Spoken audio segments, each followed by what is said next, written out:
All right, this is Saturday, October 7th, 2023. Project that we've been trying to get to is we have heating coils that go up on our roof. You can see them up on our roof over there, I think. So those go down that downspout over there, and there's coils on this section of roof that come down this one. And I need to plug those in the winter time and turn them on. And currently, to do that, in the past 20 years, I take a long extension cord, I run it all the way along here, and I take a second extension cord and plug it into this one, and run both extension cords all the way over to here. And here's an outdoor outlet box, GFI protected, feed through from another location. And not an in-use cover, but that's where I plug them in. That's what stays there all winter long. So why don't I do something better?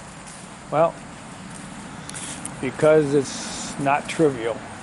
It's actually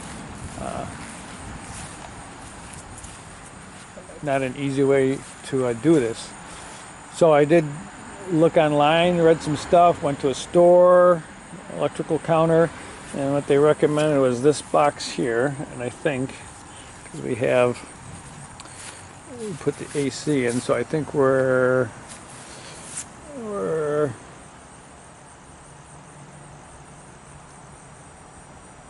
3 up from the window. So here's the window. So 1, 2, 3. So this is going to go somewhere about here. That's ideally with a GFI outlet and an in-use cover, so I can plug this in and leave it plugged in all winter long. And I can also use the outlet during the summer for over here when we need to trim shrubs and things like that. So here's my little rant. There's no effing easy way. There's no equipment material you can buy to do this kind of installation. Either have to hire a mason to chisel brick out and put a mason box in and connect it, and it's all well and good if, number one, you can get a mason to call you back, and number two, if they actually can do better work than I can, and I can't do good work. So there's a lot of shitty people who do shitty work, so why the hell do they go that route? Number two is I can borrow my son's concrete drill, right? So I can drill a hole, right? So that's not so bad. But now this is a threaded fitting, right? So I got NM wire coming from inside the house that somehow I have to get through there into here. Supposed to somehow attach it here inside. I don't see how to easily do that. I could make a sleeve out of some PVC pipe, put a fitting, but now I have to make a big ass penetration through my house, and then I some have to fill it so I don't get water and bugs inside. You know, I'm not the first person in the world that wants to put an outdoor outlet on brick. You'd think after 20, 30, 40, 50 years that they would just make a product for homeowners that works, right? So here's my version of it. So this looks like a reasonable box.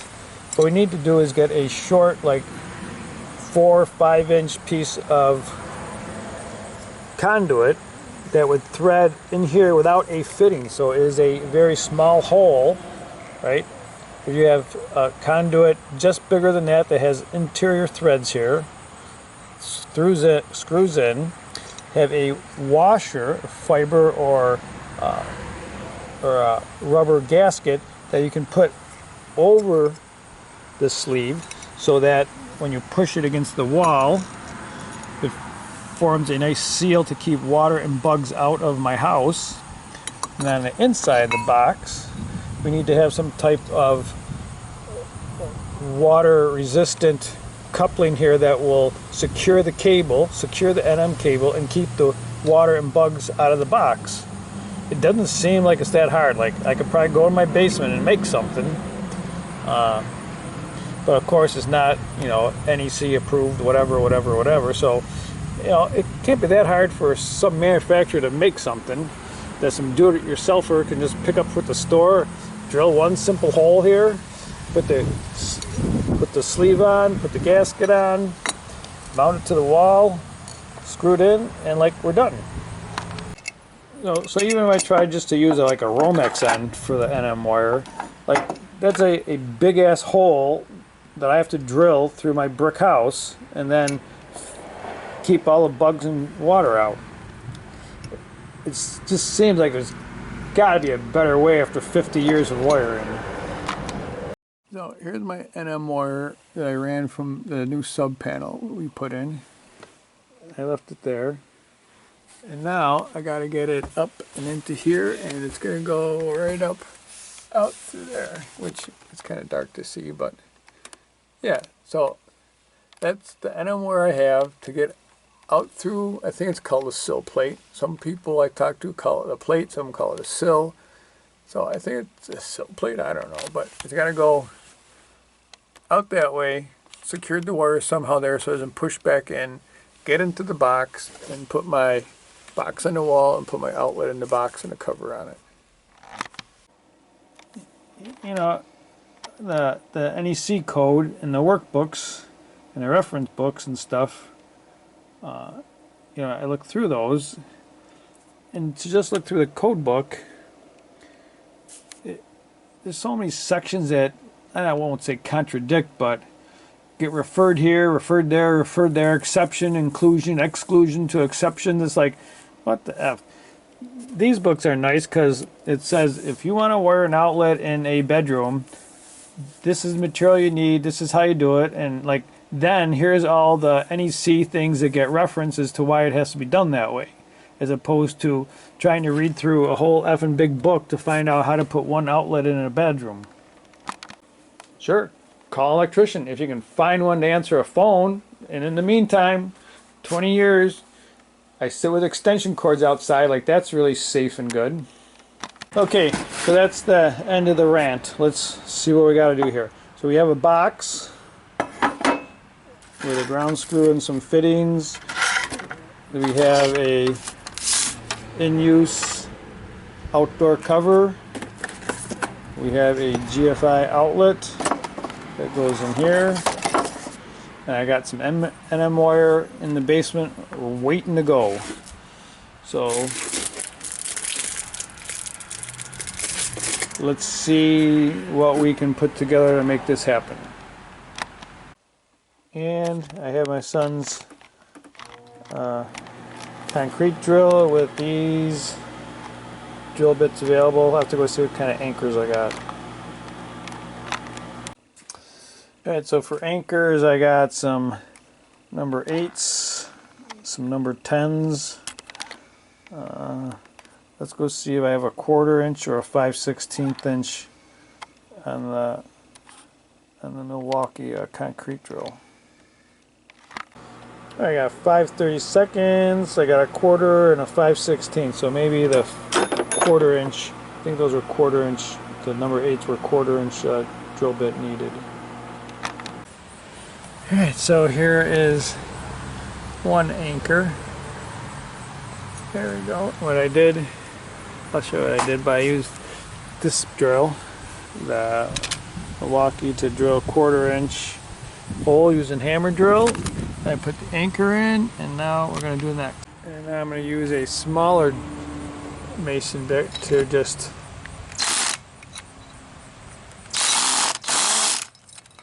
mark it, so I can use the bigger one to drill. So the one screw kicks sideways, so the box is, as you can see, is kind of like an angle instead of straight. It's here, so I'm going to open up the holes here. I'm going to go on a drill press and open those holes up a little bit more so I can rotate this. Obviously the anchors aren't going to move, so I'm going to open up, make these a little bit bigger clearance holes. Alright, so like, why did I drill these first and not the big hole? Because those are small holes. I messed up, I just move it over here. if I drill a big ass hole and then mess up those, then I got 3 holes. So I'm going to get those lined up, and then we're going to drill right in the center of the mortar spot, right in here, with the drill bit that I have, which is this 1/2 inch one.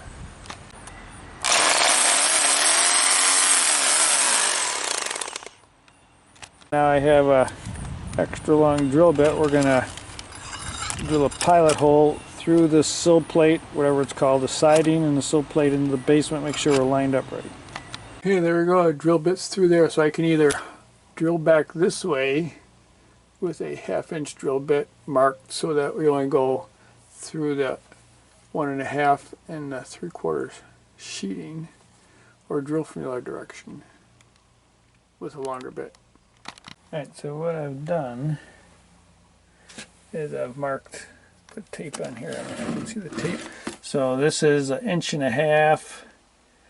and 3/4 sheeting, so I won't drill further than that.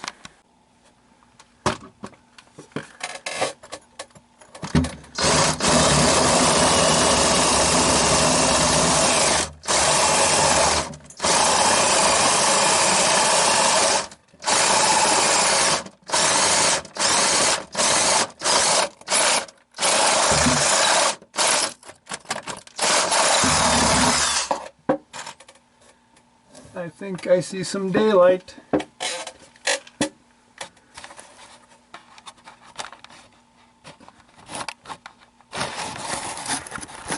Let's have a look. What, oh yeah, there's the daylight. We can see through. Okay. Alright, we got the wiring in, outlet in.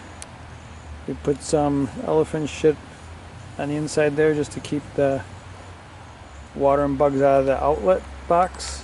Let's try to cover it. So I think this is the way that this is lining up. This kind of goes on the screws for the outlet. There we go. And let's tighten them down. That should make it nice and flush, and the gasket should fit tight in theory. Alright, well, I'll just say that my personal opinion is that this gasket here is marginal at best. It looks like it's probably secure, but that's marginal. Yeah, the stupid ass part of me wants to take some strap and duct packing tape and just go over the top here just to keep the water from and snow from sitting on there and getting in. I must ponder. Alright, so I got it plugged in just to test it, and the cover closes, so that should be good. I just need to find something to go over that just to close that. It'll make me feel better anyways. Okay, so now we gotta clean up our tools, and we have to go in the basement and connect that into the sub panel. And before we can test this, I need to buy another breaker, 20 amp breaker, for the basement to hook this into the sub panel. So for now, this is going to stay back over here.